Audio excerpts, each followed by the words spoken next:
الرحمن علم القرآن. اعوذ باللہ من الشیطان الرجیم. بسم اللہ الرحمن الرحیم. اللہم صلی علی سیدنا و مولانا محمد وعلی آلہ وصحبہ وبارک وسلم. السلام علیکم. ہمارا سوال و جواب کا سلسلہ جاری ہے. اس سے پہلے ہمارے 8 پارٹ ہو چکے. آج ہمارا 9واں پارٹ ہے. پچھلے پارٹ میں ہم نے مدات کے بارے میں پڑھا تھا. آج ان کی ہم تفصیل پڑھیں گے. تو پہلے ہے مد متصل کب ہوتا ہے. حروف مدہ کے بعد حمزہ اسی کلمے میں ہو تو مد متصل ہوگا. حروف مدہ کے بعد اگر حمزہ اسی کلمے میں ہی آ جاتا ہے تو مد متصل ہوگا. مد منفصل کب ہوگا. حروف مدہ کے بعد حمزہ دوسرے کلمے میں ہو تو مد منفصل ہوگا. اگر حروف مدہ آ جاتا ہے یعنی علی مدہ، واو مدہ، یا مدہ، تو ان کے بعد حمزہ آ جاتا ہے لیکن وہ دوسرے کلمے میں ہوتا ہے تو مد متصل اسے کہیں گے. مد متصل اور مد منفصل کو کتنا کھینچ کر پڑھیں گے. مد متصل اور مد منفصل کو 2 اڑھائی الف یعنی 4 یا 5 حرکات کی مقدار تک کھینچ کر پڑھیں گے. مد لازم کب ہوگا. حروف مدہ کے بعد سکون اصلی یعنی یہ جو شد والی علامت ہے یا جزم والی سکون اصلی سے کہتے ہیں. حروف مدہ کے بعد سکون اصلی ہو تو مد لازم یعنی حروف مدہ آ جاتا ہے اور اس کے بعد سکون اصلی آ جاتا ہے تو مد لازم ہوگا. مد لین لازم کب ہوگا. حروف لین کے بعد سکون اصلی ہو تو مد لین لازم ہوگا. یعنی واو اور یا یہ حروف لین ہے یعنی واو سے پہلے زبر ہو اور یا سے بھی پہلے زبر ہو تو یہ حروف لین ہے. اگر ان کے بعد سکون اصلی آ جاتا ہے تو وہاں پہ مد لین لازم ہوگا. مد لازم اور لین لازم کو کتنا کھینچنا چاہیے. تو مد لازم اور مد لین لازم کو 3 الف یعنی 6 حرکاتی مقدار تک کھینچ کر پڑھیں گے. مد عارض کب ہوگا. حروف مدہ کے بعد عارضی سکون ہو یعنی وقف کی وجہ سے کوئی حرف ساکن ہو جائے تو مد عارض ہوگا.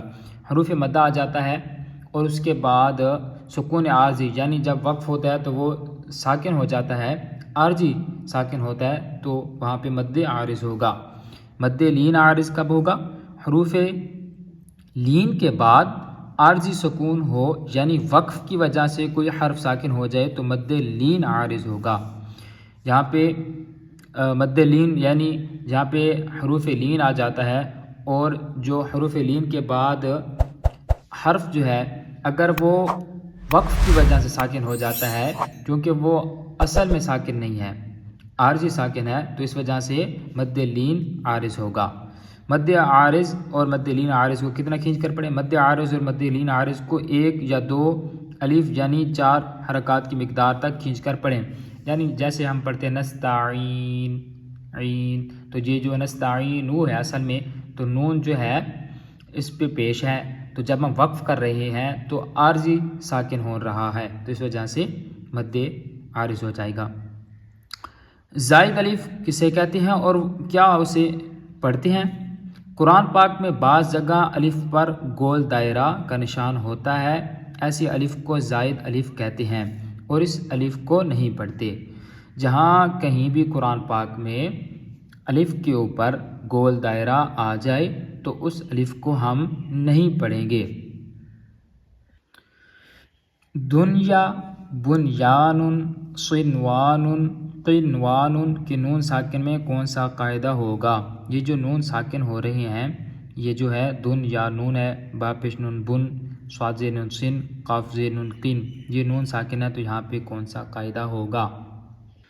ان 4 کلمات میں نون ساکن کے بعد حروف جرملون ایک کلمے میں آنے کی وجہ سے ادغام نہیں بلکہ اظہار مطلق ہوگا، اس لیے ان کلمات میں غنہ نہیں کریں گے. یہ جو 4 کلمات ہیں تو یہاں پہ ہم غنہ نہیں کریں گے. کیوں؟ کیونکہ حروف جرملون آ رہا ہے اور اس کے بعد حروف جرملون ایک ہی کلمے میں آنے کی وجہ سے اسی کلمے میں آ رہے ہیں تو اس وجہ سے ہم اظہار مطلق کریں گے. سکتہ کسے کہتے ہیں. آواز روک کر سانس لیے بغیر آگے پڑھنے کو سکتہ کہتے ہیں، یعنی آواز رک جائے اور سانس جاری رہے. سکتہ جو ہے اس کا آسان سا قاعدہ یہ ہے کہ جب ہم سکتہ کرتے ہیں، جیسے من راق، وقیل من راق، تو جو ہماری آواز ہے وہ تو رک جائے گی لیکن جو سانس ہے وہ جاری رہے گی۔